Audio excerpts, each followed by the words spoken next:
My pleasure to introduce Emily Austin. I have 5 minutes, but I am going to stand up there because I look so much cooler when I do, so hold on. No, I look cool here. Okay, I've never actually spoken in 5 minutes, and I don't shut up ever.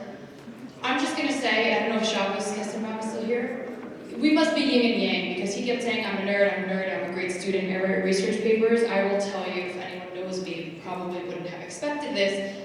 I was possibly, and this is not an example, I guess, but I was the worst student. I probably had the lowest GPA in Hofstra University's history. Probably might have been exaggerating when I say that, but it all worked out, and that's not even the point of where I'm going with this. The point of where I'm going with this is, if any of you guys know me, it's likely because you've either seen me on TV, whether it be Fox News, or me covering the NBA, or boxing, or something really cool, in which a lot of students will approach me and say, oh my god, I want your job. Now here's what you guys might not see about my job. I used to come to these conferences and tell all of the students, this is of course pre-October 7th, hey everyone, don't be afraid to speak up. There are no consequences. That job, you're still gonna get it. Don't worry about it. Speak up, use your voice. And then I got fired from every single thing I've ever accomplished in the 23 years of my life following October 7th for speaking up. Just a few examples. Miss Universe, I was the youngest judge in history of the pageant.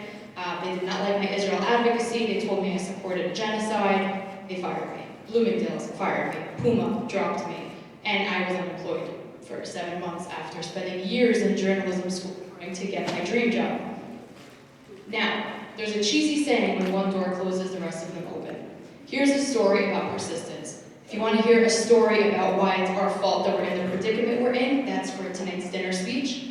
But here's where persistence will help all of you, and why doing the right thing will always be rewarded. So after the 7th, I actually quit my podcast, which was being sponsored by Sports Illustrated at the time, which was bringing on NBA players to come chat with me, and it was super fun, killing it. Making a lot of money from it too. When the war happened, they had to prioritize. I said, I cannot even think of asking a Knicks player about anything going on the court when an attempted genocide just happened on the Jewish people in Israel. So I quit my podcast and went full force into a word I hate that's called hasbara, because I just call it the truth. It's not an explanation, it's the reality. And because of that, it was just super hard to then try to get a job again, because come 7 months later, now with the playoffs, I'm like, hey, can I start resuming my podcast? And they're like, you've been replaced. I get a call on a random afternoon with a thick Israeli accent. Is this Emily Austin? And I was like, is this the Mossad? Yeah. And yes, I'll join. Absolutely. No, it wasn't. That was a joke. People think I'm a spy. And I was like, yeah, why? And he said, I just saw you amazingly defending Israel on Fox News. I had to Google you. And then I saw you applied for a job with us when you were 18. Anyway, love your support for Israel. Do you still want the job? And now guess where I work, guys? I work as a broadcaster in Saudi Arabia for boxing. I mean, could it have been any different, like 180? Of all the jobs I could have got, they sent me to the place where allegedly we're not wanted. They treat us like royalty, just so you guys know.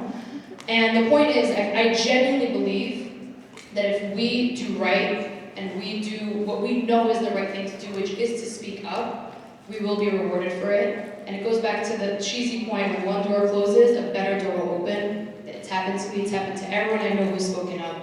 So do what you believe is right. Stick up for the truth and do it loudly, because everyone who hates us is doing it very loud, so we have to be louder. Thank you.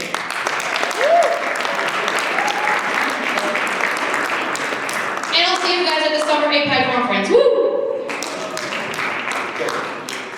We have one last speaker who's amazing, Alan Alvey, who's a personal favorite of mine, and his story is just incredible. I want to give some housekeeping now, so that when we release you, you'll know exactly what's going on. Tonight there's an hour between 6:30 and 7:30. That's a cocktail hour.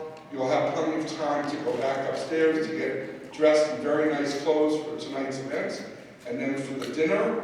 And then after the dinner is over, you're released to have a lovely time on the Strip or wherever you want to go, and have a great night and be safe.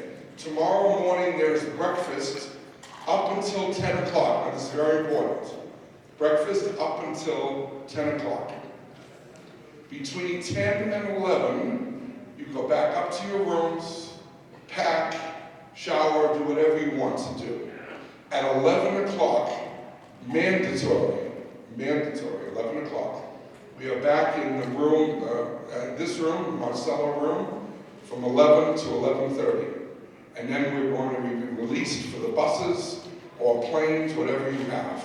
So breakfast in the morning, 10 to 11 back in your rooms to get packed and cleaned up, 11 in this room. Some of you who arrived late did not get shirts, these beautiful shirts, also paid for by the Alavi family. If you did not get shirts, then I will have shirts for you tomorrow morning. Casual Okay? breakfast with no slacks, please. Okay. I think I got to introduce Dad before, but I think I'm going to let Stephen introduce Dad this time because it's his dad. Well, thanks, I appreciate it. But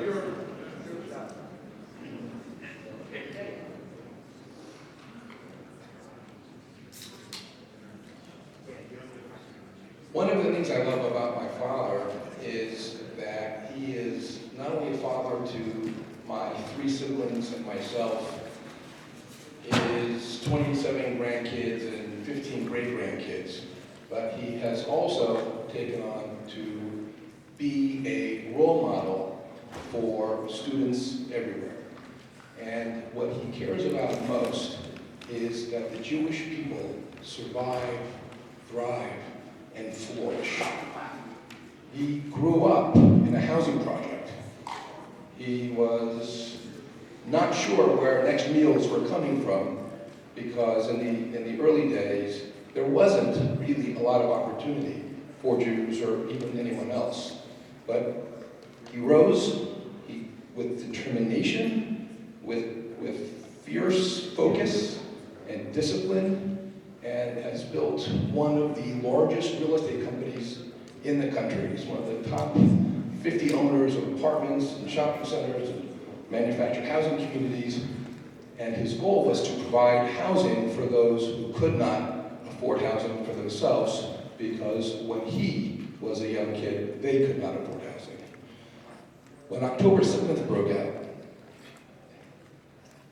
everyone in our family, in our community, friends, struggling to figure out how we could help, what could be done. And my parents, in their infinite wisdom, with the help of family members, Jim Greenspan, my nephew who's here, decided to provide the one thing that can, if this is a recording, could you please just cut this piece, please? Yeah.